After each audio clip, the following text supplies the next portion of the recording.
കണ്ടോ, ഒരു സ്ത്രീ ഇരട്ട പ്രസവിച്ചു, പക്ഷെ രണ്ട് കുട്ടികളുടെ അച്ഛന്മാര് വേറെ വേറെ. വാർത്ത കൊടുത്ത ആൾക്കുണ്ടായ ഞെട്ടലായിരിക്കും വൈദ്യശാസ്ത്രം ഞെട്ടി എന്നൊക്കെ പറഞ്ഞ് പൊലിപ്പിച്ചിരിക്കുന്നത്.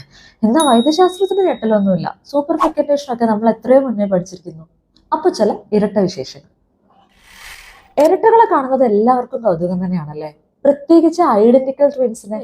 എന്നാൽ നമ്മൾ പൊതുവെ കേട്ട് കൂടുതൽ കാണാറുള്ളത് ഒരുപോലെ അല്ലാത്ത ട്വിൻസിനെയാണ്, അതായത് ഡൈസൈഗോട്ടിക് അഥവാ രണ്ട് ഭ്രൂണങ്ങളിൽ നിന്നുണ്ടാവുന്ന ഇരട്ടകൾ.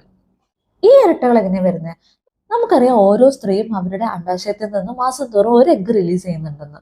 സെക്സ് വഴി അകത്ത് കയറുന്ന ആയിരക്കണക്കിന് ബീജങ്ങളിൽ ഒന്ന് അതിനെ ഫെർട്ടിലൈസ് ചെയ്ത് ഭ്രൂണാവുന്നു, കുഞ്ഞുണ്ടാവുന്നു. എന്നാൽ ചില സമയങ്ങളിൽ ഒന്നിനു പകരം രണ്ട് എഗ്ഗൊക്കെ റിലീസ് ആവാം. ബീജം ഒരുപാടുണ്ടല്ലോ, ഈ രണ്ട് എഗ്ഗും ഒരുമിച്ച് രണ്ട് ബീജം വെച്ച് ഫെർട്ടിലൈസ് ആയി പോയാലോ? ഒരു കുഞ്ഞിന് പകരം രണ്ട് കുഞ്ഞ്. ഇതാണ് ഡൈസൈഗോട്ടിക് ട്വിൻസ്. ഇരട്ടകളാണെന്നേ ഉള്ളൂ, രണ്ടും വ്യത്യസ്ത ഇൻഡിവിജ്വൽ ആണ്. ഒരു ഗർഭപാത്രത്തിനകത്ത് ഒരുമിച്ച് വളരുന്നു എന്നേ ഉള്ളൂ, രണ്ട് വ്യത്യസ്ത അറകളും ബ്ലഡ് സപ്ലൈ ഒക്കെ ആയിട്ട്. രണ്ടും വേറെ വേറെ ആയതുകൊണ്ടാണ് ചിലപ്പോൾ ആണും പെണ്ണും ഒക്കെ ആയി പോകുന്നത്. ഇനി ഇവിടെ ഉണ്ടായത് സൂപ്പർ ഫെക്കൻറ്റേഷൻ. കഷ്ടകാലത്തിൽ അവരൊരു സൈക്കിളിൽ രണ്ട് എഗ് റിലീസ് ചെയ്തു. ഈ രണ്ട് എഗ്ഗും ഫെർട്ടിലൈസ് ആക്കിയ ബീജങ്ങൾ രണ്ടാളുടെ ആയിപ്പോയി. അതായത് ഓവുലേഷൻ ഉണ്ടായ 24 തൊട്ട് 36 മണിക്കൂർ ഇടവേളയിൽ അവർ രണ്ടുപേരുമായിട്ട് സെക്ഷൽ കോണ്ടാക്ട് ഉണ്ടായതാണ് കാരണം. ഈ ഫോട്ടോയിൽ തന്നെ കാണാം അല്ലേ കുട്ടികളുടെ വ്യത്യാസം. ഇതൊരു അത്യപൂർവ സംഭവം കേട്ടോ. ഇനി നമുക്ക് ഏറ്റവും ഇഷ്ടമുള്ള ഐഡന്റിക്കൽ ട്വിൻസ് എങ്ങനെ ഉണ്ടാവുന്നു നോക്കാം. ഇത് കഥ വേറെയാണ്. ഇവിടെ ശരിക്കും ഒരൊറ്റ കുഞ്ഞാണ് ഉണ്ടാവുന്നത്, ഒരൊറ്റ അണ്ടം, ഒരൊറ്റ ബീജം. ഭ്രൂണമായി കഴിഞ്ഞപ്പോൾ അതങ്ങ് സ്പ്ലിറ്റായി രണ്ടായി മാറി. എന്നിട്ട് രണ്ടും വേറെ വേറെ വളർന്നു. Exact photo copy.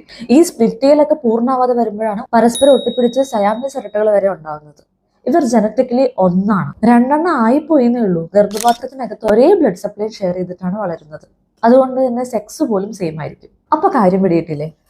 പക്ഷേ ഇരട്ടകളെ കാണുന്ന ഈ കൗതുകം ട്വിൻ പ്രഗ്നൻസി ആണെന്ന് അറിയുമ്പോൾ ഗൈനക്കോളജിസ്റ്റിനോ അത് അനുഭവിക്കുന്ന മദറിനോ ഉണ്ടാവില്ല. കാരണം രണ്ട് കുഞ്ഞുങ്ങളാവുമ്പോൾ കോംപ്ലിക്കേഷൻസും റിസ്ക്കും അതേപോലെ ഇരട്ടിയാവാണ്, അമ്മയ്ക്കും കുഞ്ഞിനും. മൾട്ടിപ്പിൾ പ്രഗ്നൻസി മുന്നോട്ട് കൊണ്ടുപോകാൻ അത്ര എളുപ്പമല്ല പേഷ്യന്റിനും ഡോക്ടർക്കും. അപ്പോൾ അത്ര സുഖകരമല്ലാത്ത ഈ ഇരട്ട വിശേഷം എല്ലാവരും ഒന്ന് അറിയിക്കില്ലേ? ഷെയർ ചെയ്യണേ.